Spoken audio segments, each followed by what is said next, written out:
Think about their last program that these geniuses came up with. You know, Cash for Clunkers. Although they didn't actually come up with it. I think they came up with it in Germany. But they were smart enough to adopt it. But think about the idiocy of this program, right? The country's in trouble, right? We borrowed all this money, you know, and we're basically broke, right? We got to get out of this hole. And they said, what should we do?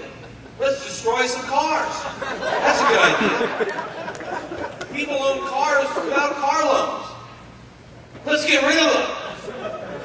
Let's try to find a way to encourage people who have cars that work and where they have no loans. And let's see if we can get them to go deep into debt to buy a brand new car they didn't need so that they can have a car payment. Stroke of genius. So we spent, I don't know how many $billions to buy up cars and pour battery acid on the engines. These are cars that already work. I mean, why not at least give them to poor people? Why destroy them? Make it so no one can drive them? And the government gave everybody $4,500. Where did they get that money? Well, they borrowed it from the Chinese. So we went into debt to destroy these cars, and then we went and bought all these cars. And of course, what were the biggest selling cars with the Cash for Clunkers? They were the Japanese cars. Our trade deficit, last month, our trade deficit increased by the biggest percentage in like 10 years. Why did that happen? It was automobiles and auto parts, because the Cash for Clunkers. Great. We went into debt to run up the trade deficit when we're in trouble. I said, it's like somebody loses their job, right? They come home from work, honey, I lost my job, you know, and his wife is like, all right, well, why don't we put it in a swimming pool? I mean, we're in trouble. We should be driving these clunkers. Why are we buying brand new cars? We're broke. And now they said, well, we need this so we can stimulate these government-owned automobile companies. We don't need to make cars for ourselves. We need to make cars and sell them in Asia and sell them in Europe to people that actually need them and can afford them. And these economists never even think, you know, they can't like see forwards. They can't think 2 or 3 steps ahead. They think, oh, we just, you know, we want to stimulate car sales. All right, well, fine. We bought all these cars, new cars.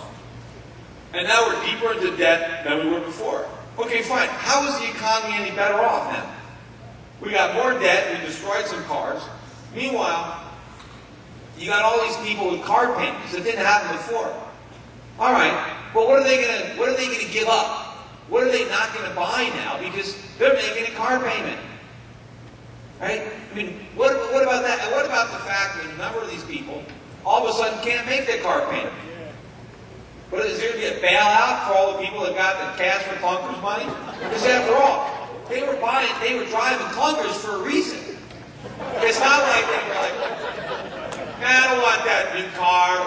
I don't want that Mercedes. I don't want, you know, I'm just going to drive this $500, you know, car. They were driving it because that's what they could afford. But why did they buy one of these companies that was doing Cash for Clunkers?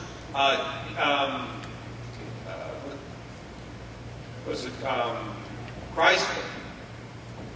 They were giving people $1,500 rebates on top of the Cash for Clunkers. So you can drive into a Chrysler dealership with a $500 car and drive out with a brand new car and $1,500 in your pocket.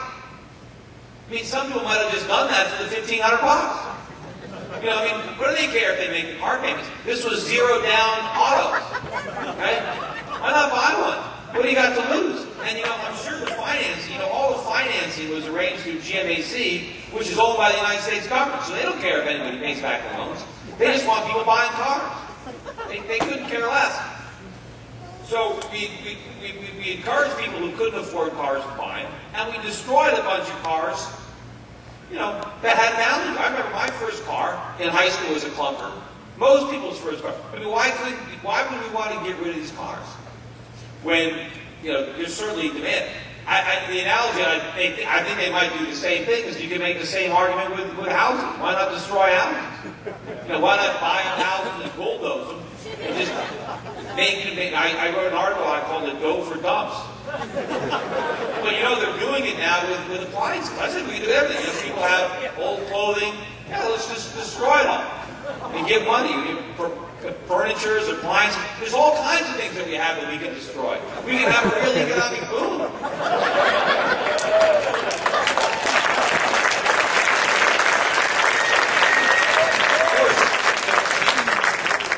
Maybe we should hope for some more natural disasters to really get the economy